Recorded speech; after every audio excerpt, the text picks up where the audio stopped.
El extraterrestre que ayudé me mostró algo sobre Jesús que no debía saber. Me presento sin adornos. Soy mecánico. Hace 30 años que arreglo motores y cosas que chirrían. Mi taller está en el borde del pueblo, una nave vieja de chapa con un olor permanente a aceite, caucho quemado y metal caliente. En invierno, la radio suena más a estática que a música, y la noche se aplasta sobre el techo como una manta húmeda. Trabajo solo la mayor parte del tiempo. Me gusta la soledad del oficio porque las máquinas no juzgan, solo responden al golpe correcto en el lugar correcto. Esa madrugada en particular, a las 3, algo rompió mi silencio. No esperaba compañía. La noche venía con un viento que traía olor a nieve. La luna apenas asomaba. Un ruido, algo como una mezcla de vidrio que choca y un motor que resopla sin combustión, me despertó. Salí sin pensar en botas limpias. La noche me pegó el frío en la nuca. Frente al taller, en la calle, había una pequeña estructura metálica apoyada sobre 3 patas, medio enterrada en la grava. No era un carro, ni un avión. Tenía curvas imposibles, costuras como si alguien hubiese cosido placas de metal con una aguja enorme, y una luz que vibraba en azul pálido. Respiré fuerte. La adrenalina me dejó las palmas pegajosas. Me acerqué con la linterna que siempre dejo en la mesa. Un panel estaba abierto, y dentro, cables finos como hilos de mosca parecían moverse con una vida propia. Sentí miedo, desde luego. Pero también la curiosidad de un tipo que pasa la vida desarmando cosas para entender cómo funcionan. Toqué un borde frío, y sin planearlo, una voz, o una imagen en mi cabeza, me dijo: «Necesitamos reparación. ¿Puedes ayudar?». No era una voz desde afuera. Era una impresión. Como si alguien hubiese escrito la frase en mi mente con tinta ligera. No sabía si estaba soñando. Me dije que iba a empezar por lo práctico. Paneles, fusibles, conexiones. El visitante no se parecía a las caricaturas. No era ni alto ni delgado. Su piel parecía un metal mate, con texturas que recordaban a la piel curtida de manos trabajadas. Sus manos eran largas, con dedos que terminaban en articulaciones suaves. No habló con la boca. Cuando hablaba, yo veía imágenes, sus recuerdos proyectados sin sonido. Y a veces palabras que se formaban en mi cabeza como si alguien me las leyera desde un libro abierto. Decidí ayudar porque mi oficio no me permite mirar a un mecanismo sufrir sin intentar repararlo. Si era una amenaza, al menos tendría el taller como ventaja. Me arremangué y me puse a trabajar. En la lona donde había dejado herramientas, sentí la aprehensión transformarse en un foco. Ahí había algo que necesitaba manos humanas, y las mías eran de todos los modos absurdos, las indicadas. Mientras desenroscaba tornillos y limpiaba placas con un trapo, la comunicación se intensificó. No era un monólogo didáctico. Eran proyecciones, como una película muda que aparecía justo delante de mis ojos. Primero vi imágenes de agua y pan, manos que tocaban a la gente. Luego, más nítido, un hombre caminando en lugares polvorientos, curando y hablándoles a hombres y mujeres que le escuchaban.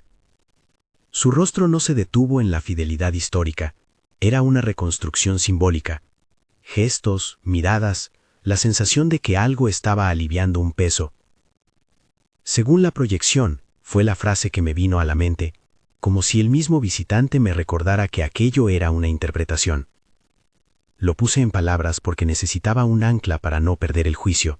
Lo que veía no era escritura literal, sino una lectura, una obra visual que el visitante usaba para comunicar una idea.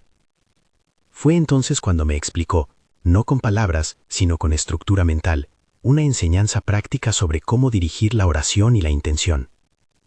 La idea vino en 3 piezas, claras y casi geométricas. Pensamiento igual dirección, emoción igual amplificador, certeza igual catalizador. Lo dijo 1, 2, 3 veces, cada vez con una imagen para acompañarlo. Pensamiento igual dirección, una flecha que partía de una cabeza y se clavaba en un punto. Emoción igual amplificador, una membrana vibrando, haciendo que la flecha retumbara más fuerte. certeza igual catalizador. Una chispa que al tocar la flecha la hacía atravesar una niebla espesa. Lo repetí en voz baja porque necesitaba oírlo fuera del silencio mental. Pensamiento igual dirección, emoción igual amplificador, certeza igual catalizador. No lo proclamé como doctrina, lo anoté como si fuese una fórmula técnica. Me mostró también unos objetos, 3 pequeños fragmentos translúcidos, como cristales pulidos, algo entre el cuarzo y una piedra que habían pasado por pulimento. No eran relucientes, tenían vetas, como si guardaran un paisaje dentro. Transductores, decía la imagen mental, y otra vez supe que eso era su terminología. Me presentó la idea de que esos cristales funcionan como recordatorios o amplificadores de la intención, cuando la persona los usa con disciplina, no como atajos mágicos. La proyección del visitante sobre Jesús no era una lección teológica, era práctica. Me mostró escenas donde la actitud del que pide no era de súplica desde la escasez, sino de autoridad serena. No demandar como quien mendiga, sino hablar como quien conoce que la ayuda puede llegar, sin arrogancia, con humildad. Según la proyección, las palabras del hombre de las imágenes eran más como enunciados de certeza que como ruegos temblorosos. Insistió en que no se trataba de imponer la voluntad, sino de alinear la propia acción con una dirección clara. Mientras me explicaba, yo iba reparando cable por cable. Su nave funcionaba con principios que no conocía, pero había paralelos con mi oficio, conexiones, continuidad, tierra. La técnica que proponía parecía intervenir en la persona tanto como en la situación, ordenar el pensamiento, dirigir la emoción, sostener la certeza. No era una receta para lograr riquezas ni una promesa de curas. El visitante lo presentó con la distancia de quien observa fenómenos y anota patrones. Me dijo también algo llamado la prueba de 47. La proyección mostraba un papel con el número 47 marcado en el centro y encima uno de los cristales. La acción duraba poco. 5 minutos de trabajo interno, un gesto exterior con el cristal y luego vigilancia atenta durante las horas siguientes. No entendí por qué 47. Él no me dio explicaciones numerológicas, sino que mostró el número como un marcador de atención. 47 era un punto de enfoque en el que se concentraba la intención. Él registraba los fenómenos que siguieran para comprobar correlaciones, no para prometer resultados. Volví a anotar en la libreta que siempre llevo. Prueba de 47. 5 minutos, más cristal, más registro. La propuesta práctica que me enseñó vino en 5 pasos, breves y concretos, que decidió que probara esa misma madrugada. 1. Gratitud anticipada. Comenzar por agradecer por lo que se quiere, como si ya se hubiera recibido. No una gratitud vacía, sino una imagen sentida de la cosa cumplida. 2. Vigilancia del pensamiento. Durante los 5 minutos, observar las desviaciones mentales y traer la atención a la dirección elegida. 3. Afirmación sentida. Decir en voz baja una frase que contenga la intención, con el cuerpo y la voz alineados. 4. Acto coherente. Colocar el cristal sobre el papel con el 47 y hacer un gesto simbólico que conecte la intención con la realidad. 5. Registro. Anotar con honestidad lo observado en las siguientes horas y días.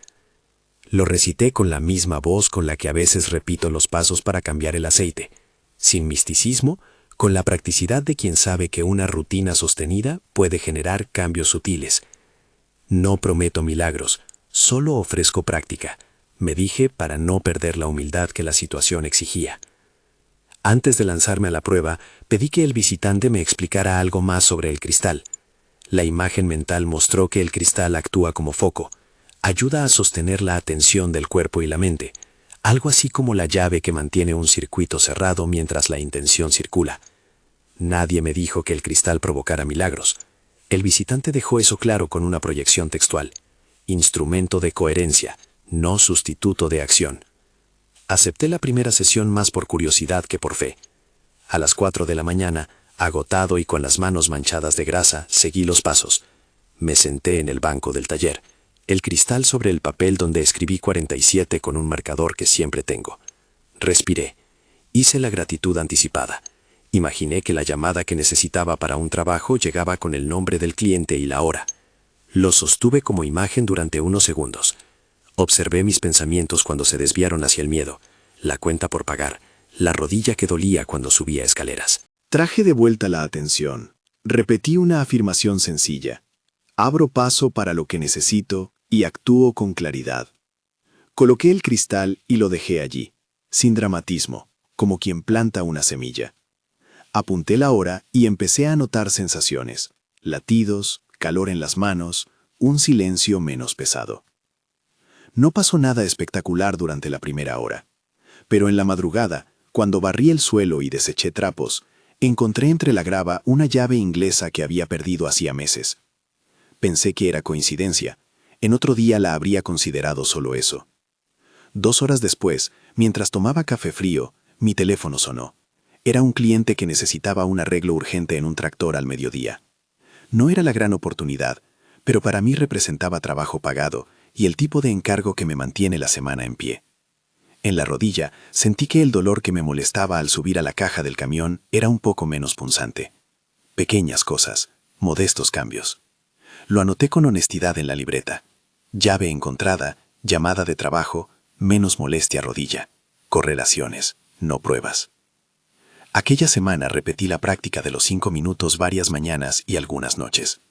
Al principio fui escéptico y frío, realizando los pasos con la misma formalidad con la que reviso el aceite. Con el tiempo, noté que mi tendencia a la ansiedad por lo que no controlaba se ablandaba. La fórmula se volvía una herramienta para ordenar mi interior. Pensamiento igual dirección, emoción igual amplificador, certeza igual catalizador. La repetición me ayudó a poner atención a la dirección que permitía que mis decisiones fueran menos reactivas y más encaminadas. No transformó mi vida en un éxito instantáneo, pero había un cambio en la disposición. A veces llegaba un trabajo que yo no esperaba, otras veces nada sucedía y la vida seguía igual. Mantuve la honestidad, no todo era fruto de la práctica. Empecé a llevar un registro simple, como el que un mecánico anota tras cada arreglo: fecha, hora, intención, acciones realizadas, resultado observado. Algunos días las anotaciones eran escasas, otros días tenían listas de sincronicidades menores. Esto me mantenía cuerdo. Si algo me había enseñado mi oficio, era que las máquinas mienten menos que las palabras. Si un circuito se restablece, les pruebas son tangibles. Aquí, sin embargo, la evidencia era mi experiencia y la de mi libreta. Repetía en voz baja, no como fórmula mágica, sino como trabajo técnico. Pensamiento igual dirección, emoción igual amplificador, certeza igual catalizador. El visitante miraba desde la distancia de su nave y a veces proyectaba pequeñas variaciones a modo de sugerencias. No insistía en que la fórmula fuera un dogma, más bien la presentaba como una hipótesis práctica. Cada vez que las proyecciones mencionaban a Jesús, venía la aclaración mental, según la proyección.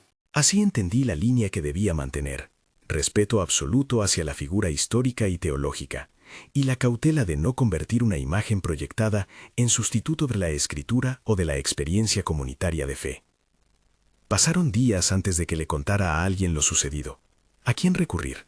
Mi esposa había muerto años atrás, mis hijos vivían en otras ciudades y me llaman por cumpleaños y problemas, no por historias de naves. Lo pensé y lo descarté unas cuantas veces por la sencillez del pudor. No quería que me miraran como a un espectáculo ambulante. Preferí compartirlo con silencio, una confidencia que guardé en la caja de herramientas de mi interior. Pero la soledad tiene límites. La experiencia era real para mí y sentía la necesidad de orientación pastoral. Antes de buscar consejo, me comprometí conmigo mismo a que no monetizaría ni exhibiría los cristales ni cualquier técnica derivada de la visita. Vi con claridad el riesgo de convertir algo íntimo en una mercancía. En el pueblo había gente que habría aprovechado la historia para vender remedios, cursos o talismanes. Yo no iba a entrar en ese juego. No prometo milagros, solo ofrezco práctica. Era la frase que repetía para mantener el eje. Decidí también que hablaría con el pastor Williams, aunque me imaginé su ceño fruncido. Williams es un hombre práctico y de fe sólida, conocido por su amabilidad y su firmeza doctrinal. Quería su opinión porque necesitaba un punto de referencia que no fuera mi propio asombro. Pero antes de llamarlo, seguía haciendo las pruebas en privado. Las pequeñas sincronicidades seguían apareciendo. Un nombre que necesitaba para una recomendación apareció justamente cuando necesitaba escribirlo. Una herramienta que había perdido apareció en el cajón que no había revisado. Una conversación con un vecino terminó abriendo una pista de trabajo. Nada espectacular, nada que justificara fanfarrias, solo un deslizarse más suave de las cosas. En una de las noches en que trabajaba hasta tarde, el visitante proyectó una escena que me tocó de manera distinta. Un grupo de personas reunidas en círculo, cada uno sosteniendo un pequeño objeto que, para uno era un rosario, para otro un talismán y para una mujer una foto. La imagen no era de aprobación ni condena, era una observación. Las prácticas se vuelven peligrosas cuando se convierten en moneda, decía la proyección, y entendí que el visitante veía la vulnerabilidad humana ante lo sagrado. Fue una advertencia. La técnica, si se usaba para explotar a otros o para alimentar el ego, se convertiría en daño. Un día, mientras hacía la prueba con la intención de conseguir un trabajo de remolque, el teléfono sonó con un número desconocido. Era el dueño de una finca en un pueblo cercano. «Puede venir mañana por la tarde a revisar un tractor». La confirmación era lo que había imaginado, pero no me sentí triunfante. Sentí la obligación de preguntar por qué. ¿Había alguna relación causal entre la práctica y la llamada? Con honestidad anoté en mi libreta. Correlación, sí. Causalidad, inconclusa. La tensión interna aumentaba en la medida que pensaba en contar la historia. Sabía que, si la llevaba a la iglesia como un relato extraordinario, podría provocar algo muy humano. Curiosidad, rechazo, miedo, intento de convertirlo en doctrina. Pensé en el pastor Williams y en su responsabilidad con la comunidad. ¿Cómo iba a presentarlo sin caer en el exceso? Debía hacerlo con humildad, con la palabra interpretación presente cada vez que hablara sobre las proyecciones sobre Jesús. Aquella tarde, mientras ordenaba la mesa y limpiaba las marcas de grasa de mis manos, el visitante proyectó otra imagen breve. Una pequeña aula donde alguien enseñaba a un grupo a distinguir entre experiencia personal y enseñanza normativa. Las palabras no eran del visitante, eran una reconstrucción simbólica que situaba la experiencia en un marco de prudencia. Me sentí agradecido por esa sugerencia. Tal vez eso era lo que necesitaba, una práctica ordenada, con registro honesto, sin fanatismo ni comercio. En la libreta escribí un plan provisional. Continuar la práctica 5 minutos al día durante un mes, registrar con detalle, no compartir públicamente hasta tener datos suficientes y preparar una conversación honesta con el pastor Williams. Si algo destacaba de mi oficio era la disciplina de documentar, no por vanidad, sino por responsabilidad. La prueba de Fuertisiete no era una frase mágica, sino un experimento que merecía ser llevado con la humildad de quien sabe que la evidencia es frágil. Esa madrugada en que terminé de escribir el plan, sentí una mezcla de miedo y alivio. Miedo a la incomprensión, alivio por haber encontrado una forma de ordenar la experiencia. Antes de irme a dormir, miré el cristal que dejé sobre la repisa del banco. No brillaba con luz propia, parecía más bien un pedazo de roca pulida que había recibido una historia. Pensé en la historia que contaría si alguien me preguntara. Contaría la parte práctica, diría, según la proyección, cada vez que hablara de Jesús, y dejaría claro que no hay garantías. Mi vida siguió con su ritmo. Reparaciones, clientes, facturas, días en los que despertaba sin saber si la práctica haría alguna diferencia. Pero había una nota distinta en mi forma de orar y de centrarme. Ya no pedía con la ansiedad de quien grita al vacío, sino con una voz más calmada que intentaba dirigir el pensamiento hacia una meta concreta, sostener la emoción para que no me consumiera y cultivar una certeza que no fuera arrogante, sino firme. La fórmula me ayudaba a poner nombre a ese proceso. Pensamiento igual a dirección, emoción igual a amplificador, certeza igual a catalizador. Un domingo al mediodía, después de reparar un coche y tomar un café en la barra de la tienda, pensé en la comunidad. La vida en pueblo es un tejido. Lo que haces resuena en otros. Sabía que mi experiencia no podía permanecer cerrada por siempre. A la tarde, finalmente llamé al pastor Williams para pedirle un encuentro. No dije mucho en la llamada. Acordamos vernos en la iglesia al día siguiente. Sentí un nudo en el estómago. No sabía si saldría del encuentro con juicios o con guía, pero comprendí que necesitaba la voz de alguien que pudiera poner la experiencia en su lugar, sin convertirla en espectáculo ni en herejía. Mientras colgaba, miré el cristal una vez más y recordé la advertencia proyectada por la nave: no convertir la práctica en moneda. Era una advertencia que resonó como una llave que debía mantener cerrada la puerta del ego. Me preparé para ir al encuentro con humildad, no para vender verdades, sino para exponer lo que viví y pedir discernimiento. Si la experiencia debía enseñarme algo sobre Jesús, esperaba que esa enseñanza fuera alineada con la fe comunitaria, no con la vanidad personal.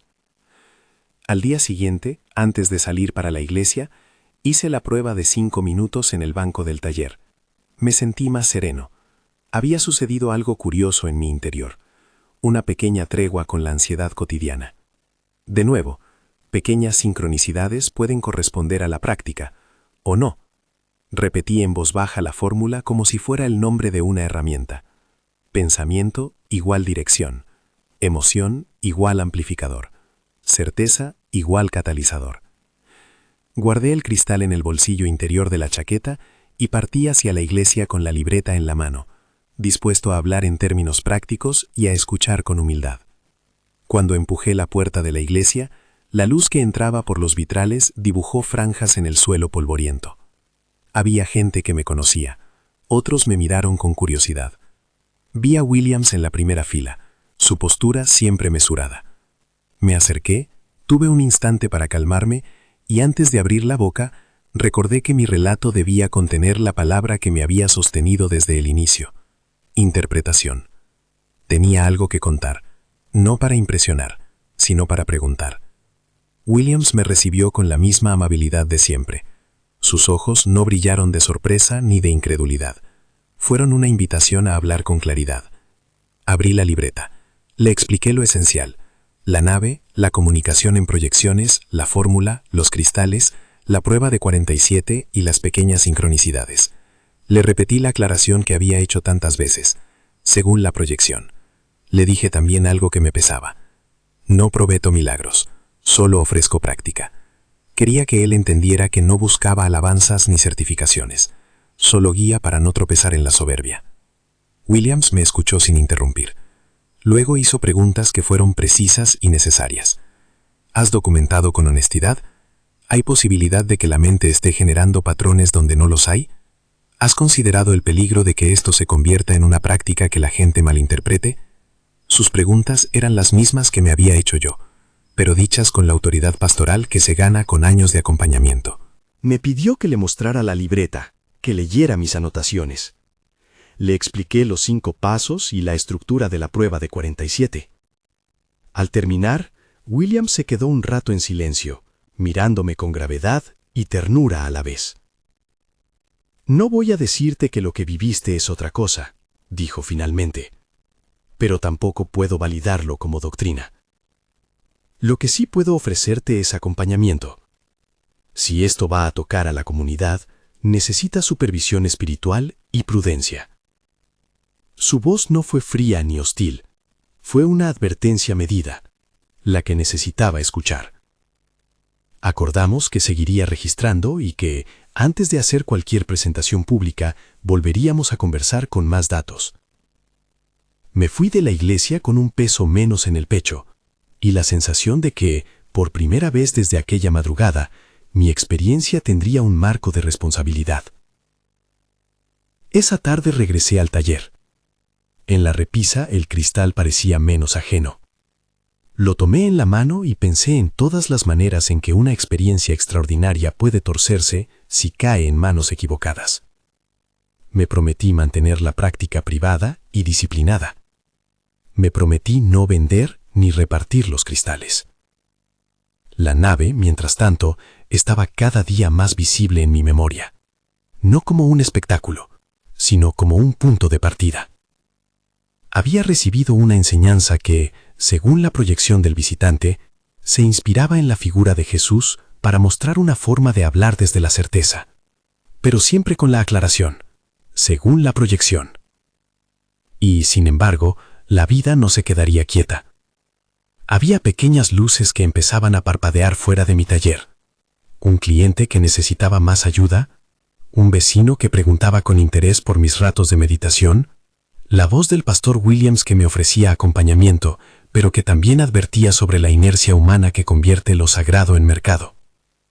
Mientras cerraba la puerta del taller al anochecer, Sentí que algo, en mí y en la comunidad, estaba a punto de moverse. Tenía la libreta con registros, el cristal en el bolsillo y una promesa: seguir con humildad. Afuera, la noche avanzaba y el cielo mostraba un brillo extraño, como si una nube reflejara una luz que no entiendo. Pensé en la fórmula una vez más, en voz baja, como una oración técnica y sobria. Pensamiento igual a dirección. Emoción igual amplificador. Certeza igual catalizador. Me preparé para seguir registrando, sabiendo que la prueba de 47 era apenas el primer gesto de algo más grande que mi curiosidad. Había cosas que debía decidir con cuidado: compartir o no compartir, enseñar o no enseñar, abrir la experiencia al pueblo o mantenerla en mi banco de trabajo. En ese punto, con la libreta pesada en la mochila y el cristal caliente en el bolsillo, comprendí que no debía apresurar nada. La historia que empezaba a escribirse necesitaba tiempo para madurar. Mis dedos, acostumbrados a las llaves y las tuercas, debían aprender ahora a manejar la palabra interpretación en cada página que contara. Tenía delante la posibilidad de ayudar a otros a practicar con responsabilidad, o la posibilidad de ver cómo algo íntimo se volvía espectáculo. Por primera vez en mucho tiempo, mi oficio me pedía que reparara no solo metal, sino también la manera en que comparto lo sagrado. Si te intriga lo que te relato y quisieras que comparta la guía práctica que uso, con modestia y responsabilidad, deja un comentario y te contaré cómo estructuro la prueba de 47 y los 5 minutos diarios. No prometo milagros, solo ofrezco práctica y registro honesto.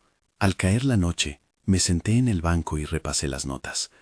Había un conjunto de preguntas que seguían abiertas. ¿Qué responsabilidad comunitaria tengo con esto? ¿Cómo evitar que el ego se aproveche de una experiencia extraordinaria? ¿Qué decir cuando la gente pregunte por el poder de los cristales? Guardé la libreta y me quedé mirando el cristal en la mano. La nave, la proyección sobre Jesús, la fórmula, la prueba de 47.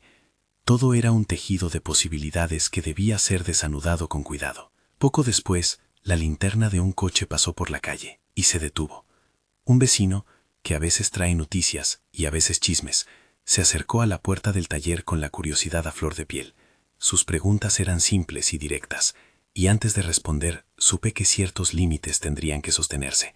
No puedo contarlo todo aquí. Algunas decisiones las tomé en voz baja, cuando aún no había audiencia, pero en ese intercambio menor, en un gesto cotidiano, percibí claramente que la historia no iba a permanecer en mi libreta por mucho tiempo. Me levanté para recibirle, con el cristal en el bolsillo y la libreta en la mano, y sentí que la parte más delicada de la reparación no era de metal ni de circuitos, era la de mi propia palabra y mi propia responsabilidad. Tenía que decidir cómo hablar y sobre todo cómo no convertir algo sagrado en comercio. La noche me puso en tensión con la posibilidad de compartir y con la necesidad de prudencia. Decidí responder con la verdad que me sostenía: honestidad, registros y humildad. El vecino clavó la mirada en el cristal cuando lo saqué del bolsillo para responderle. Lo sostuvo con cuidado, como si tuviera miedo de romper algo que no entendía. Le expliqué lo justo, que no quería fama, que aquello no era un truco, que la palabra clave era prudencia. Él asintió, pero en su rostro vi el brillo que tiene quien ya sueña con aprovechar una noticia. Me agradeció y se marchó murmurando que era mejor no decir nada a nadie. La mañana siguiente trajo consigo los rumores que se cuelan por debajo de las puertas, voces en la zapatería, comentarios en la feria, un susurro que llegó hasta la iglesia. No fue sorpresa. Las historias que tocan lo extraordinario no se quedan encerradas. Llegaron también mensajes al teléfono que no conocía. 2 de números ocultos preguntando si había algo para vender. Una llamada de un conocido que teclearía su curiosidad con un comercialismo directo. Si eso funciona, yo lo compro. Colgué sin contestar. Decidí que no sería yo quien pusiera precio a una experiencia que aún no comprendía. Guardé el cristal en una cajita dentro del cajón de herramientas y cerré la puerta con llave. Si algo bueno podía salir de esto, tenía que nacer del orden y del cuidado, no de la prisa por el provecho. Desde el primer día supe que había 2 fuerzas en pugna. Por un lado, la verdad íntima de lo que había vivido. Por otro, la tentación humana de convertir lo sagrado en mercancía. Mantenerlos separados sería mi responsabilidad. Pronto la curiosidad llegó hasta la parroquia. Antes de que yo pidiera una audiencia, el pastor Williams me llamó. Había escuchado algo, no sabía cuánto, y necesitaba hablar con calma. Acordamos encontrarnos en la oficina del pastor, una salita donde cuelgan fotos de celebraciones y hay siempre una taza de té a medio enfriar. Entré con la libreta bajo el brazo y el cristal envuelto en un paño.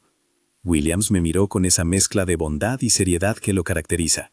Le conté sin adornos, los sonidos de la noche, la nave, las proyecciones, la fórmula, la prueba de 47, los pasos de 5 minutos. Cada vez que me refería a las escenas sobre Jesús, lo hice con la frase que me sostenía, según la proyección. Williams escuchó y tomó notas. Me preguntó por la libreta y por la frecuencia de las prácticas. Leyó mis apuntes con más interés del que esperaba. No fue un juicio fulminante ni una aprobación automática. Fue una navegación por preguntas. ¿Esta experiencia fortalece la fe o la sustituye? ¿Qué pasará si la gente comienza a pedir cristales como se pide un remedio? ¿Hay riesgo de que se interprete esto como revelación superior a la Escritura? Sus interrogantes no eran contra mí, sino a favor de la comunidad. Le dije que no buscaba certificado, que quería orientación para no caer en la imprudencia. Quedamos en un plan de prudencia. No hablar públicamente hasta tener más datos. No entregar cristales ni iniciar a nadie sin supervisión pastoral. Mantener registros y, si acaso, realizar una pequeña y controlada prueba con voluntarios seleccionados por el pastor. Williams insistió en que cualquier cosa que influya en la vida espiritual de la comunidad debe pasar por discernimiento y acompañamiento. Acepté. El pastor sugirió que el primer grupo fuera pequeño y heterogéneo. Personas con diferentes edades y diversas historias. Así pudimos ver efectos desde distintos ángulos.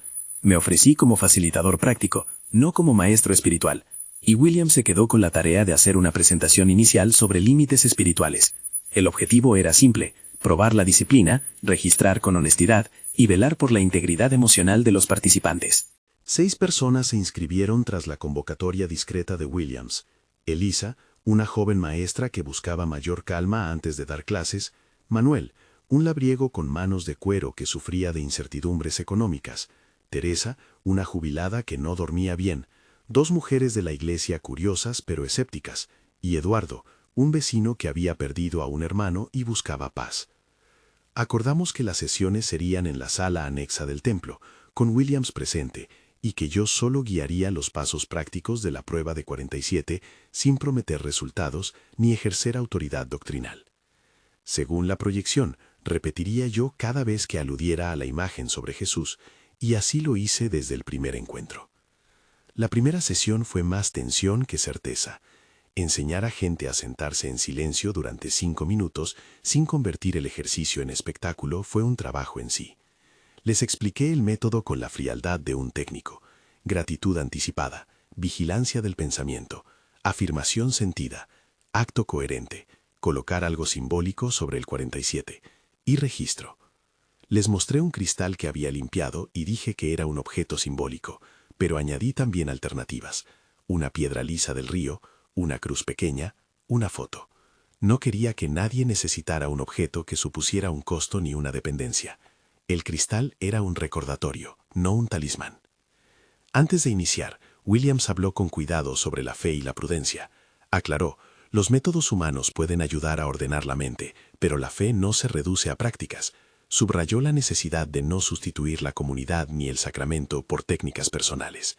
Sus palabras pusieron un marco que nos permitió seguir: experimentar con honestidad, someter los resultados al discernimiento comunitario y no infligir promesas que no tenemos el derecho de dar.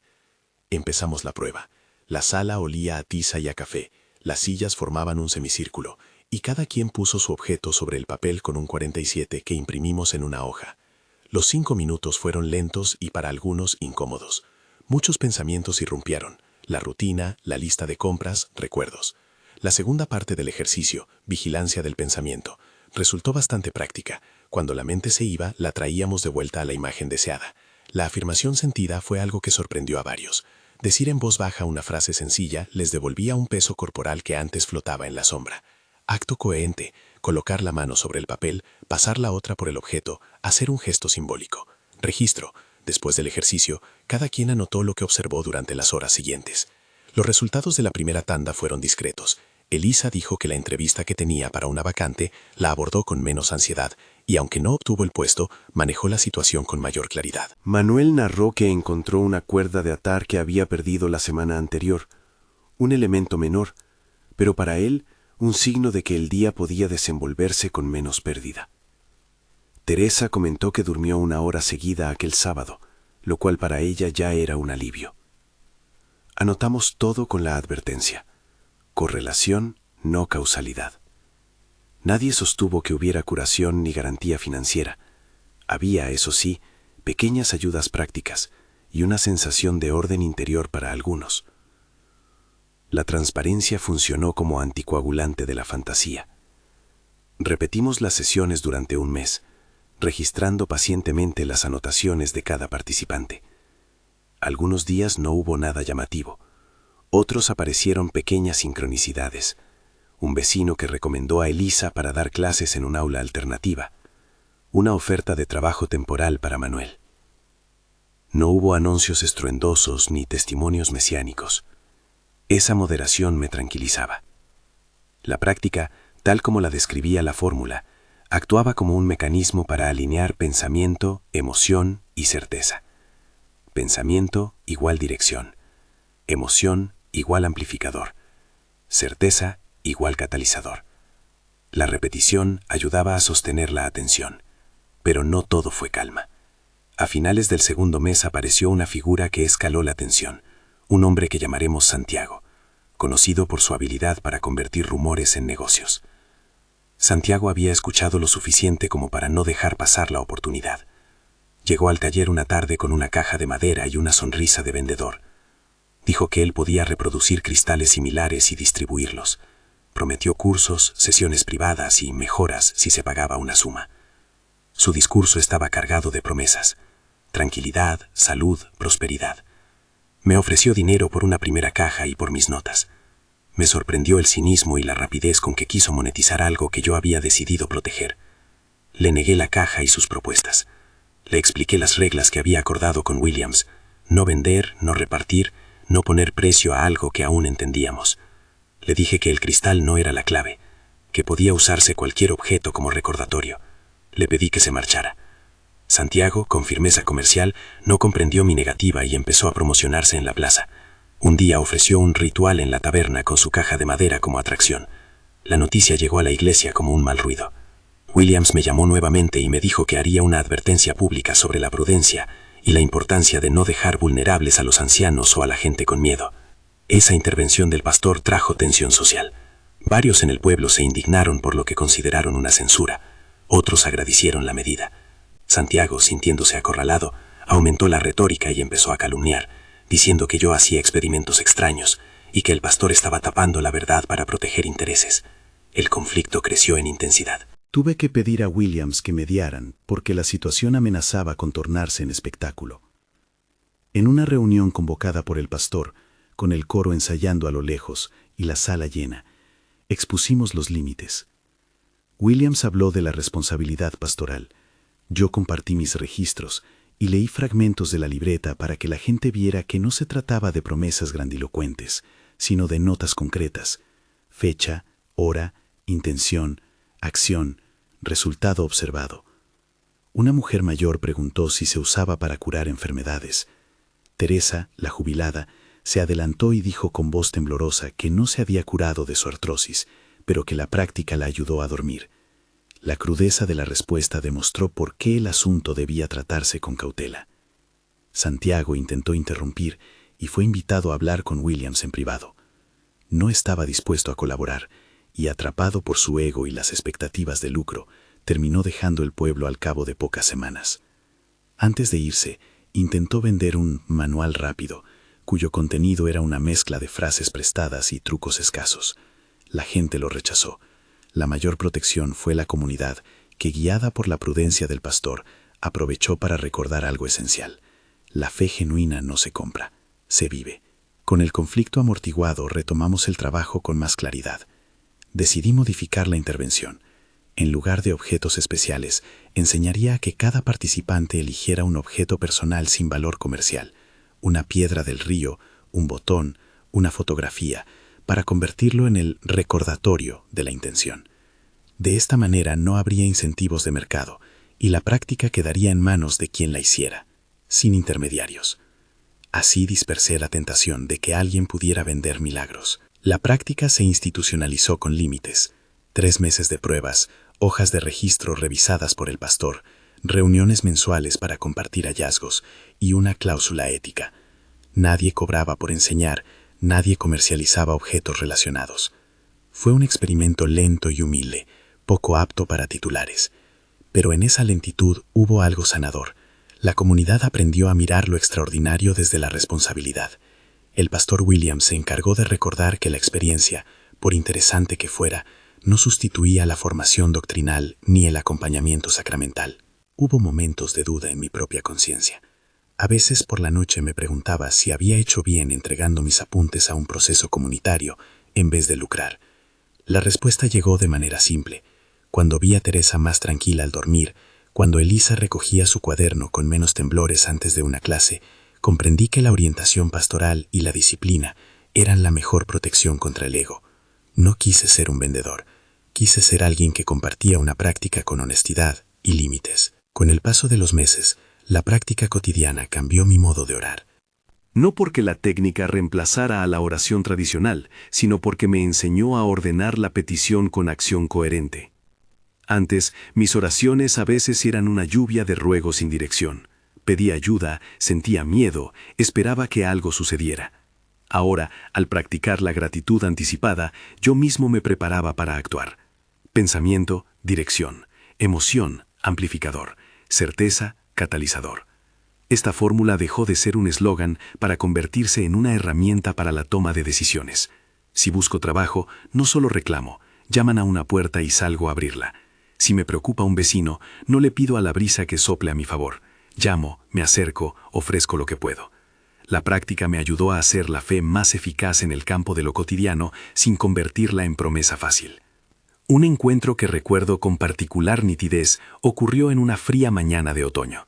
Un inmigrante que vivía a las afueras vino al taller a pedir una reparación de motor y en la conversación me contó que su empresa le había cancelado turnos sin previo aviso.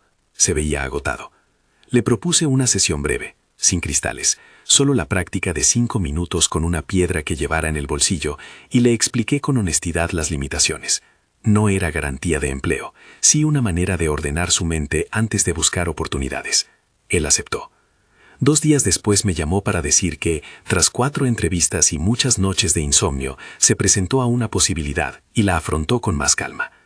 No sé qué parte fue de la práctica y cuál de su propio esfuerzo, pero prefiero pensar que la disciplina le dio una estructura para actuar. Volvió al taller para agradecer de forma sencilla, con una sonrisa que decía más que las palabras.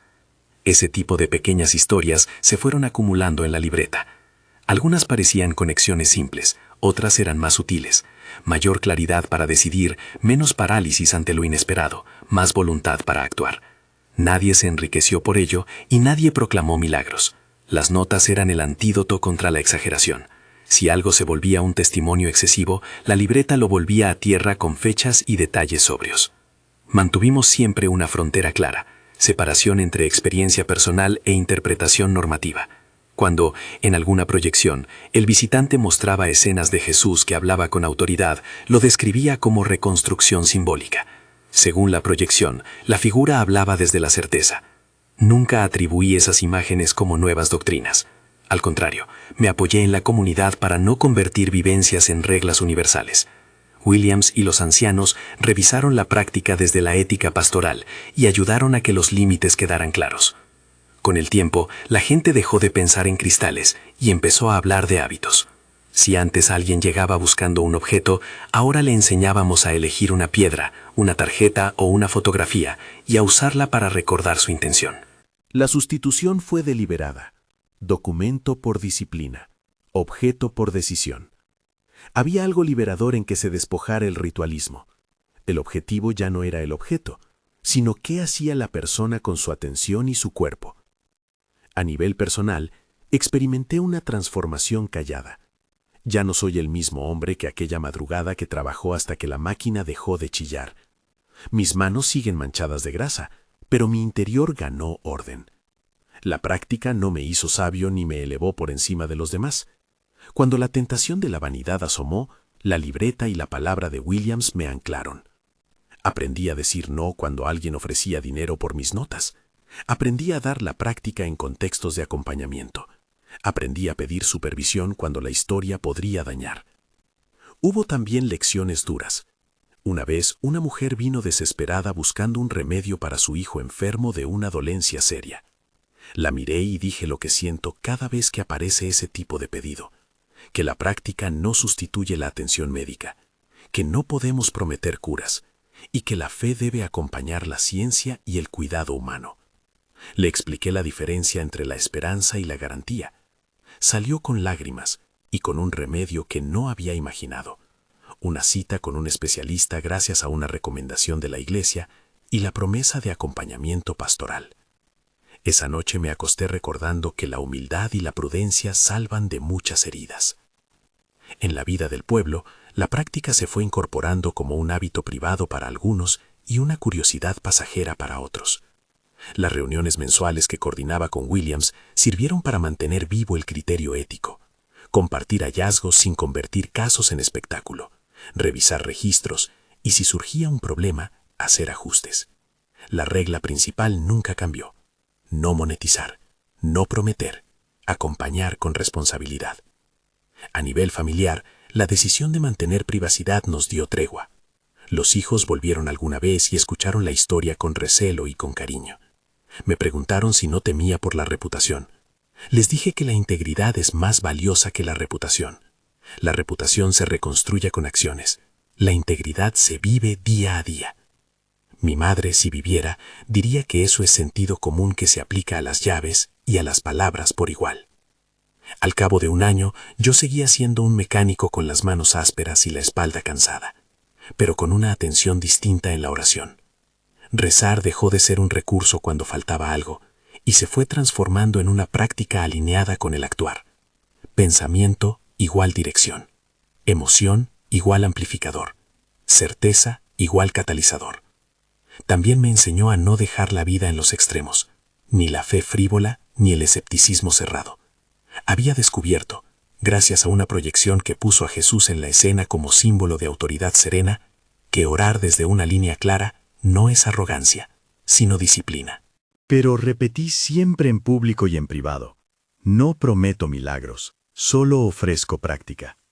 Esa frase fue y será mi regla de oro. Aún así, la pregunta que más me visitó fue la de la responsabilidad comunitaria. Si esta práctica se esparcía, ¿cómo evitar que se convirtiera en instrumento de manipulación? Williams propuso lo que para mí fue una cláusula prudente. Cualquier formación que se ofreciera en la iglesia debía ser gratuita, estar supervisada por un líder espiritual y acompañarse de un plan de responsabilidad emocional para quienes participaran. La idea fue aceptada con reparos y con aplausos. Era una manera de enseñarles a las personas que el discernimiento también es una práctica. Hubo también oportunidades que no tomé. Un periodista de una revista regional quiso contar la historia con gloria. Le expliqué las limitaciones y le pedí que no publicara nombres ni detalles que pudieran dañar la privacidad de los voluntarios. Prefirió otras historias, y yo me alivié por eso. La discreción fue un regalo que mantuvo los límites y permitió que la práctica crezca sin espectáculo. La nave, con el tiempo, quedó como un recuerdo fragmentado. No volví a verla físicamente. En alguna noche clara, a veces imaginaba su perfil entre las estrellas, una silueta que no se mezclaba con las constelaciones. El visitante dejó sus proyecciones, y yo convertí lo útil en disciplina humana. No sé si alguna inteligencia exterior pretendía enseñarme un método, o si todo fue una combinación de factores. Evitaba cerrar la explicación. Lo que sí sé es que aprendí a no convertir la experiencia privada en dogma público. Llegó un momento en que la libreta ya no me servía solo como testigo. Se volvió herramienta de responsabilidad. Cada vez que alguien pedía orientaciones, les pedía que llevaran un registro. Fecha, intención, acciones concretas, resultados observados. Si la persona veía que los resultados eran mayormente coincidencias, debía reconsiderar. Si aparecía un patrón repetido, era motivo para reflexión.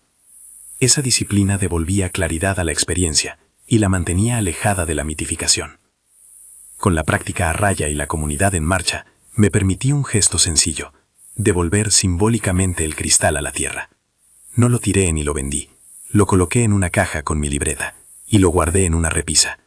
No como reliquia, sino como recordatorio de que lo extraordinario exige cuidado. De vez en cuando lo miraba, no con afán de poseer, sino con gratitud por la lección que me obligó a crecer en prudencia. Las últimas semanas trajeron, en lo personal, una sensación de mayor paz. No porque la vida se volviera fácil, sino porque al ordenar mis peticiones y acompañarlas con acción, la ansiedad perdió volumen. Me mantuve fiel a la frase que había salvado varias decisiones: no prometo milagros, solo ofrezco práctica. Aún así, seguí sorprendiéndome con pequeñas sincronicidades. Un cliente que necesitaba exactamente lo que yo podía ofrecer, una recomendación que llegó en el momento preciso, una conversación que abrió una puerta. Las notas en la libreta continuaron siendo sinceras, no celebraciones inflamadas, solo observaciones humildes. A quienes me preguntan hoy qué aprendí sobre Jesús gracias a la experiencia, contesto con cuidado. Lo que vi en la proyección fue una imagen de Jesús que hablaba con la seguridad de quien conoce la bondad que puede obrar. Según la proyección, su enseñanza parecía invitar a hablar desde la certeza, no desde la arrogancia, decir con calma lo que se necesita, actuar con coherencia y sostener la confianza sin fanatismo. Esa lectura no reemplaza la escritura, ni pretende reescribir la tradición, solo me ofreció un modo práctico de entender cómo unir oración y acción. En mi vida, esa enseñanza se tradujo en una disciplina que complementa la oración comunitaria y el acompañamiento pastoral. Si algo quisiera dejar claro como último consejo práctico es esto: no transformes una vivencia privada en regla universal, regístrala, compártela con líderes de confianza, protege a los vulnerables y evita los atajos comerciales. Si decides probar la práctica, hazlo con honestidad. Anota, evalúa, mantente humilde. Hazlo en compañía cuando influya en la vida ajena y recuerda siempre la advertencia que repetí tantas veces: no prometo milagros, solo ofrezco práctica. Si te interesa la guía paso a paso de la prueba de 47 y la adaptación humana que usé, con responsabilidad, sin cristales de venta ni promesas, comenta guía y consideraremos cómo compartirla de forma segura y supervisada. No doy recetas mágicas, comparto una disciplina que me ayudó a ordenar mi fe en el taller, entre tuercas y aceite, y me enseñó a orar con la serenidad de quien prepara las manos para actuar. Al cerrar la libreta y colgar la chaqueta, vuelvo a repetir la fórmula que se volvió una herramienta cotidiana: pensamiento igual a dirección, emoción igual amplificador, certeza igual catalizador. No la conviertas en dogma, úsala como herramienta. Haz tus pruebas con humildad, registra con honestidad y acompaña todo con la comunidad de fe que pueda sostenerte.